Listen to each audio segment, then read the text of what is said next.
Hello, good morning students. आज हम start करते हैं क्लास 10th का मैथ। मैं आपका कंप्लीट मैथ करवाऊंगी, बस आप मेरे साथ बने रहना। आज करेंगे फर्स्ट चैप्टर से स्टार्ट रियल नंबर। ठीक है, सबसे पहले हम सीखेंगे कि ये रियल नंबर क्या होता है। रियल नंबर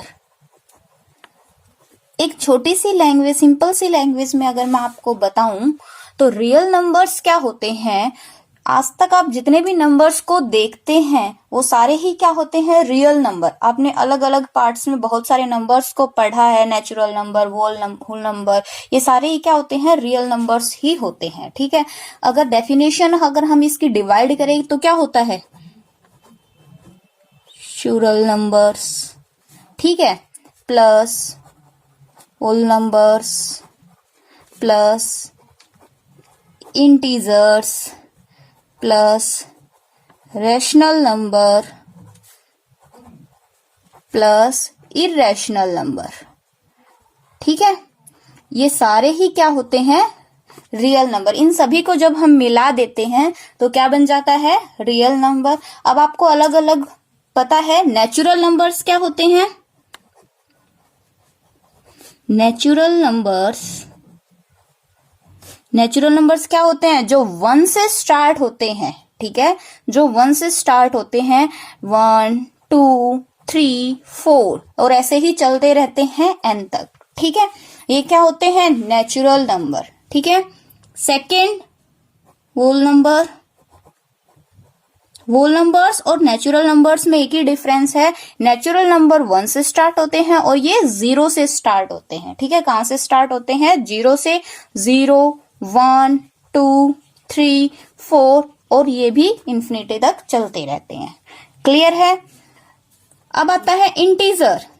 क्या आता है, इंटीजर्स क्या होते हैं, जो नेचुरल नंबर और होल नंबर्स तो हमें पता चल गया, लेकिन नेचुरल नंबर और होल नंबर्स ये सारे ही किस में होते हैं, पॉजिटिव में होते हैं। ठीक है, किस में होते हैं, पॉजिटिव में। लेकिन इंटीजर्स क्या होते हैं, जो पॉजिटिव और नेगेटिव दोनों ही नंबर्स होते हैं, उनको हम क्या बोलते हैं, इंटीजर। जैसे कि एक नंबर लाइन पे जो हम शो करते हैं 0, ये 1 2 3, इस तरफ क्या आते हैं, पॉजिटिव, और यहाँ -1 -2 -3 इस तरफ क्या आते हैं, नेगेटिव। क्लियर है। ये पॉजिटिव और नेगेटिव जो नंबर्स को हम मिलाते हैं वो क्या बन जाते हैं, इंटीजर। वो क्या बन जाते हैं, इंटीजर। अब आता है रैशनल नंबर। रैशनल नंबर्स कौन से होते हैं, जिनको हम p/q की फॉर्म में लिख सकते हैं। कौन से होते हैं रैशनल नंबर, जिनको हम p/q की फॉर्म में लिख सकते हैं। यहाँ p और q, ठीक है, ध्यान रखना, यहाँ p और q दोनों ही क्या होते हैं, इंटीजर होते हैं। ठीक है, दोनों ही क्या होते हैं, इंटीजर्स होते हैं। Both are integers and Q not equal to 0। एक चीज ध्यान रखना, Q क्या होता है, नॉट इक्वल टू 0 होता है। रैशनल नंबर्स कौन से होते हैं, जिनको हम p/q की फॉर्म में लिख सकते हैं और Q not equal to 0। For example 1/2 3/5। ठीक है, ये क्या होते हैं, रैशनल नंबर। लेकिन 3/0 ये एक रैशनल नंबर नहीं हो सकता। एक चीज ध्यान रखना, 3/0 हमेशा किसके बराबर होता है, इन्फिनिटी के। ठीक है, हमेशा किसके बराबर होता है, इन्फिनिटी के। यहाँ p0 हो सकता है, यानी कि 0/3 हो सकता है। क्यों हो सकता है, क्योंकि 0/3 किसके बराबर होता है, 0 के। तो हम बोल सकते हैं कि 0 भी क्या है, एक रैशनल नंबर है। क्लियर है, 0 भी क्या है, एक रैशनल नंबर है। और लेकिन 3/0 ये कभी भी एक रैशनल नंबर नहीं हो सकता, क्योंकि जब भी डिवाइड में 0 आती है तो उसका सॉल्यूशन इन्फिनिटी होता है। क्लियर है, और एक इन्फिनिटी रैशनल नंबर नहीं होता। अब आता है लास्ट, इरैशनल नंबर। ठीक है, कौन सा है, इरैशनल नंबर। अब इरेशनल नंबर्स क्या होते हैं, देखो, इरेशनल नंबर वो होते हैं जिनको हम p/q की फॉर्म में नहीं लिख सकते। इरेशनल नंबर्स कौन से होते हैं, जिनको हम p/q की फॉर्म में नहीं लिख सकते। ठीक है, जैसे कि √2, √3 एंड पाई भी क्या है, एक इरेशनल नंबर है। क्लियर है। और एक छोटी सी बात और बताऊं मैं आपको, इरेशनल नंबर्स वो होते हैं जिनका सॉल्यूशन फिक्स नहीं होता, यानी कि इनकी वैल्यूज क्या होती हैं, निकलती चली जाती हैं, इनका कभी भी एंड नहीं होता, इन्फिनिटी तक इनकी वैल्यूज क्या होती हैं, निकलती चली जाती हैं। अब फॉर एग्जांपल अगर आप 2 का रूट निकाल के देखोगे, स्क्वायर रूट आपको निकालना आता है डिवीजन मेथड से, अगर नहीं आता तो हम एक वीडियो में अलग से मैं समझा दूंगी बाद में, ठीक है।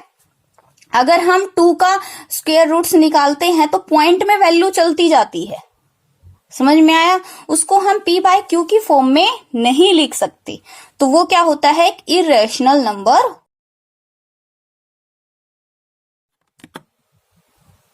समझ में आ गया भाई। तो इस तरीके से देखो बच्चों, natural number, whole number, integer, rational and irrational number, इन सभी का कॉम्बिनेशन क्या बनता है, रियल नंबर। ठीक है, चैप्टर समझ में आया, डेफिनेशन इंट्रोडक्शन चैप्टर की। अब हम करते हैं exercise 1.1, use Euclid division algorithm to find HCF। देखो क्या निकालना है हमें, HCF, लेकिन किसका यूज करके, यूक्लिड डिवीजन एल्गोरिथम। अब इसमें घबराने वाली कोई बात नहीं है, HCF तो देखो आप 5th क्लास से निकालते आ रहे हो ना, ये वही चीज है। आपको ध्यान होगा आप डिवीजन मेथड से, कौन से, लॉन्ग डिवीजन मेथड से HCF बहुत बार आप लोगों ने निकाल लिया। सेम उसी तरीके से अब यहां हमें HCF ही निकालना है। यूज किसका करना है, यूक्लिड डिवीजन एल्गोरिथम। एल्गोरिथम क्या होता है, देखो एल्गोरिथम क्या होता है, एक स्टेप बाय स्टेप, जब हम किसी भी प्रॉब्लम को सॉल्व करते हैं तो जो स्टेप्स बनते हैं, ठीक है, उस स्टेप्स क्या होते हैं, एक एल्गोरिथम बनना, स्टेप्स ही क्या होते हैं, एल्गोरिथम होते हैं। ठीक है, अब ये डिवीजन वही तरीका है, डिवीजन मेथड ही यहाँ पे यूज करेंगे हम HCF को निकालने के लिए।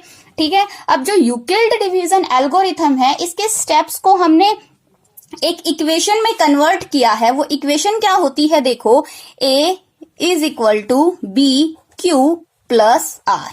ठीक है, हमें जब हम HCF निकालेंगे तो इस इक्वेशन में हम उस स्टेप्स को, यानी कि उस एल्गोरिथम को डिफाइन करते चलेंगे। ठीक है, और यही क्या होता है, algorithm A is equal to BQ plus R। एक चीज ध्यान रखना, ये भी क्या है, आप लोग 5th क्लास से करते आ रहे हो। ठीक है, A क्या होता है, डिविडेंड। अगर देखा जाए जो हमने 5th क्लास में किया था, A क्या होता है, डिविडेंड। ठीक है, B क्या होता है, डिवाइजर, और Q क्वोशंट।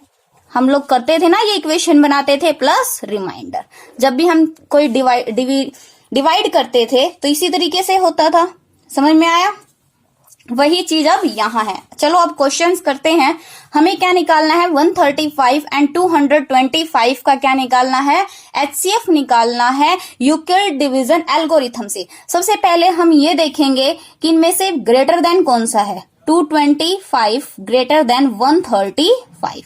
225 बड़ा है 135 से, तो अब इसका हम HCF निकाल लें। इस बड़े वाले को हम कहाँ लिख लेंगे, अंदर, और 135 से क्या कर देंगे, डिवाइड। ठीक है, 135 से 225 को डिवाइड करेंगे तो 1 पे 135, 5 में से 5 0, तो यहां से कितना आ जाएगा, 12 में से 3 कितना आया, 9।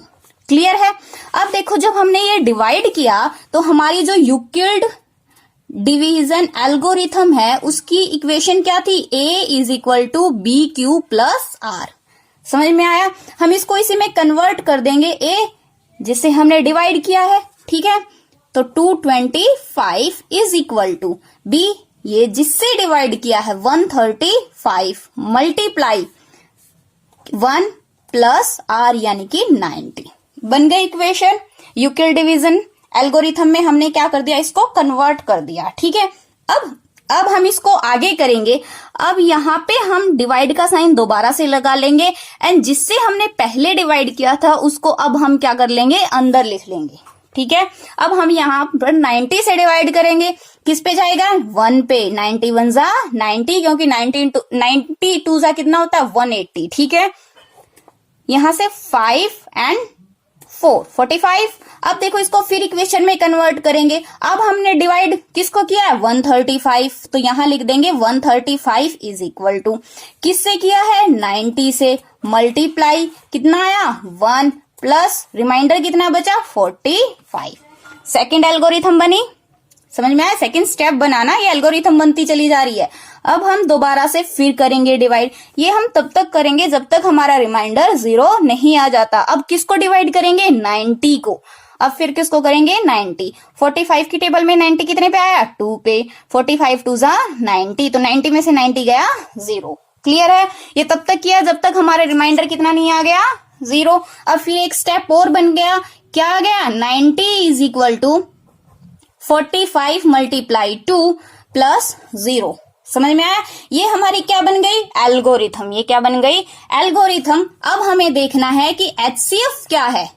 HCF of 135 and 225 is equal to, HCF क्या है ये देखो, यहां पे जो लास्ट हमने जिससे डिवाइड किया था, ठीक है, और एल्गोरिथम में देखा जाए तो जो B की जो वैल्यू होती है लास्ट स्टेप में जो B की वैल्यू होती है वही क्या होता है हमारा HCF। समझ में आ गया? तो इसका HCF कितना आया 45। क्लियर है बच्चों? Thank you.